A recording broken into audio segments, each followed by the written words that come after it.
আসছে নতুন বছরে বই পেতে সমস্যা হবে না শিক্ষার্থীদের। বই ছাপাতে প্রয়োজনীয় কাজের একটি প্রস্তাব অনুমোদন দিয়েছে ক্রয় সংক্রান্ত উপদেষ্টা কমিটি। বিকেলে সচিবালয়ে সরকারি ক্রয় সংক্রান্ত উপদেষ্টা কমিটির নিয়মিত বৈঠকে এই অনুমোদন দেওয়া হয়। পরে অর্থ উপদেষ্টা জানান মাধ্যমিক ও কারিগরি উভয় মাধ্যমে বই দেওয়া হবে।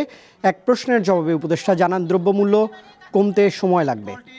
আগের সরকারের নৈরাজ্যের কারণেই বাজারে এমন পরিস্থিতি তৈরি হয়েছে বলেও জানান তিনি। বিগত সরকারের অনেক বকেয়া অন্তর্বর্তীকালীন সরকারকে পরিশোধ করতে হচ্ছে বলেও তিনি জানিয়েছেন।